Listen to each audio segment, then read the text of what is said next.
Erwin sempat cium keponakannya. Kronologi tragedi satu keluarga di Lampung. Jenazah dibenam di septic tank. Tribuners, sebelum kami lanjutkan, kami tegaskan bahwa konten ini berisi detil kronologi konstruksi pembunuhan.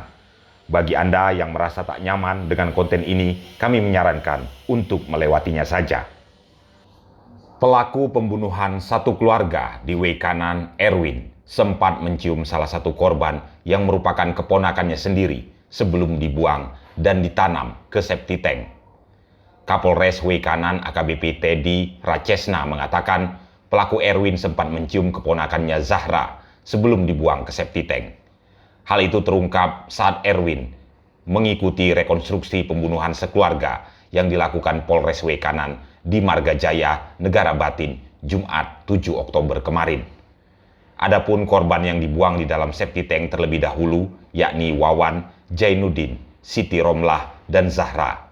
Saat semua korban dibuang secara bergantian, terdapat adegan yang mencuri perhatian, yakni pelaku Erwin mencium keponakannya, Zahra. Jadi sebelum melemparkan keponakannya Zahra ke septic tank, Erwin yang merupakan pamannya Zahra ini mencium dulu sebelum dilempar ke septic tank, kata AKBP Teddy. Kejadian pembantaian satu keluarga tersebut pada Oktober 2001 lalu, dengan 4 korban yang dibuang di septic tank.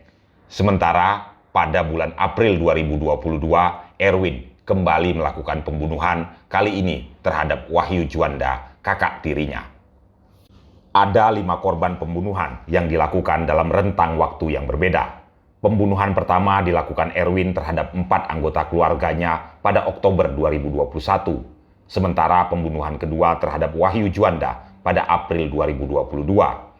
4 korban pertama dibenam di septic tank, sementara Wahyu Juanda dikubur di kebun singkong. Berikut kronologi kejadian pada Oktober 2021. Mulanya, Erwin terlibat cekcok dengan korban Wawan. Kejadian itu sekitar jam 01.00 waktu Indonesia Barat di rumah tempat kejadian perkara. Di sana ada ayahnya, yakni Jainuddin, dan ibunya Siti Romlah, serta keponakannya Zahra.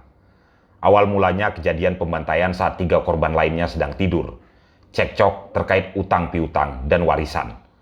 Pelaku bertengkar dengan Wawan dan pelaku mengeksekusi para korban dengan menggunakan kapak bagian bonggol. Dengan mengambil kapak itu dari belakang ke dapur untuk menghabisi nyawa Wawan dengan 2 kali pukulan. Pada saat itu korban Jainuddin dan Romlah ikut terbangun. Setelah menghabisi Wawan, pelaku Erwin membunuh Jainuddin dengan memukul kepala korban sebanyak 2 kali. Lalu korban Romlah lari ke dapur dan dipukul oleh Jainuddin dengan kapak. Pada saat itu terdengar keponakannya di dalam kamar sedang menangis. Erwin yang berdarah dingin itu pada saat itu mematikan lampu di kamar Zahra dan menyekik anak kecil itu selama 5 menit sampai tidak bergerak lagi. Mereka yang dibunuh itu yakni Jainuddin, ayahnya, Siti Romlah, ibunya, Wawan, kakak kandungnya sendiri, dan Zahra, keponakannya, anak dari Wawan, kata AKBP Teddy Rachesna. Lalu pada bulan April 2022, Erwin kembali melakukan pembunuhan. Teddy menjelaskan kedua korban atas nama Juanda, yakni adik tiri atau anak dari Siti Romlah dengan Jainuddin pada bulan April 2022. Saat Juanda ini sudah tidur, tersangka langsung mengambil linggis dari dapur dan dipukulkan ke Juanda. Lanjut Teddy. Erwin memukul 2 kali di leher terhadap Juanda. Belum puas, Erwin mengambil tali dan dililitkan seluruhnya ke badan korban. Saat memindahkan dan mengikat Juanda, di sini peran Dewi membantu sang ayah, kata Teddy. Selain itu, Erwin turut mengecek septic tank. Ternyata tidak bisa dibuka karena sudah tertutup permanen. Rencananya akan dimasukkan Juanda ini ke septic tank tersebut. Akhirnya karena tidak bisa dimasukkan ke dalam, Juanda diinapkan di salah satu kamar. Esok harinya, Erwin bersama anaknya Dewi menguburkan Juanda di kebun singkong.